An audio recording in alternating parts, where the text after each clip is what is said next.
On March 26th, in my audience analysis survey, I asked the question if you had heard of what Dungeons & Dragons is, in which 90% of you said that you at least had heard of it. My second question was, if you had to learn more about the topic, what would you choose to learn about?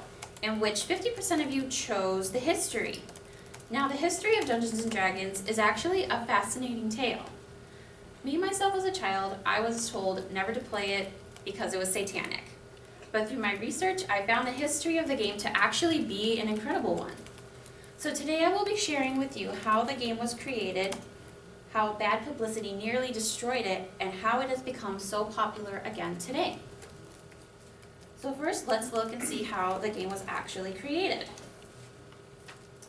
Now, on September 3rd, 2013, a gentleman by the name of David Ewald got to speak at a talk at Google on his new book that he published called Of Dice and Men, The History of Dungeons & Dragons. He started it off by talking about the Midwest Military Simulation Association.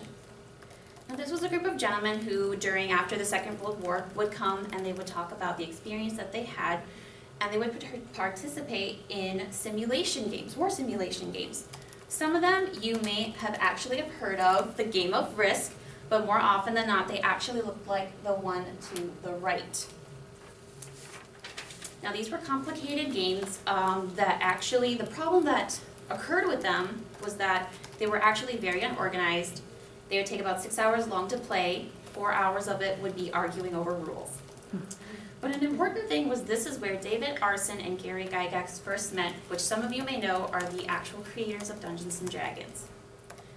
An associate of David Arson, who was a college student at the time, presented Arson with the concept of, instead of controlling an entire garrison or an entire military country group of people, he presented the idea of a single player controlled environment. David Arson loved this idea, and he quickly shared it with Gary Gygax. And then they both separately went on to create their very own individual single-playered games where they acted as the referee and were in charge of the environment, and the players were in charge of their own personal identities. This in turn was Gary Gygax's on the left-hand side, which is Castle Greyhawk, and Dave Arson's was on the right, Castle Blackmore. Eventually the two collaborated to create a more unifying game, which they called the fantasy game, but eventually would be known as Dungeons & Dragons. Now, during this time, Gary Gygax went on to create a convention where people of like-minded who loved games and they loved to talk about sci-fi and fantasy, and he created a convention which is a place that some of you may have heard of, is actually Lake Geneva, Wisconsin. And every August he would put on this convention called Gen Con, where people could come, have tournaments of games, watch movies, and like I said, just enjoy general camaraderie in the fun of fantasy and science fiction. Now, an important thing about this con is that as the two gentlemen were in the final stages of creating Dungeons & Dragons, they went to some of the big war simulation companies to get their game published, which they turned them away immediately. So actually a lot of people who came to the convention donated to their cause because they really saw something sellable about this product and wanted it to hit the market. And it did fantastic for years. People of the wargaming community just couldn't get enough of this. So now that we've talked about the basic beginning of Dungeons & Dragons, we're now going to talk about the bad publicity that almost completely destroyed it.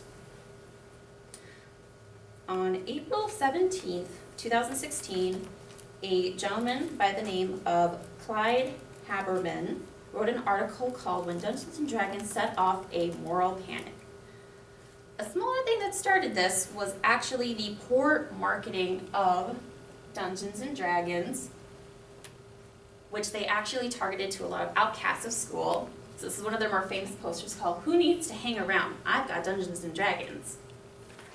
But something else that actually really did them in was a lot of news articles about children who went missing and eventually committed suicide, and upon further investigation found that a lot of these owners owned Dungeons & Dragons manuals, which a lot of the news articles saw that they connected the two and thought that this was causing violence to children, which in turn caused top. There you go. Nope, it's the blank button. So you gotta press the bottom right first. There you go. Which caused the satanic panic of the 80s and the 90s. In the newspapers and in other articles, there were comics made about the dangers of occults. There were movies about the trouble of separation between reality and fantasy. And this would in turn about for 20 years cause a great distress in the world of Dungeons and Dragons. And now that we've come to talk about that, we're going to talk about the popularity in today's culture. So something that is very popular today that wasn't in the 80s was technology and the nerd culture. So now we have different platforms that let us speak a lot of different thoughts and get ideas across. So some of the more popular ones of today that talk about Dungeons and Dragons are the Netflix original series Stranger Things, and on YouTube and Twitch there is a group of voice actors called Critical Role, and they play Dungeons and Dragons every Thursday. And also something that no one else thought of at the time was the benefits that came from Dungeons and Dragons. A lot of therapists found that this helped with children with mental and social disorders, and ethics teachers use this in their classrooms to teach children about the moral difficulties of making choices in today's society.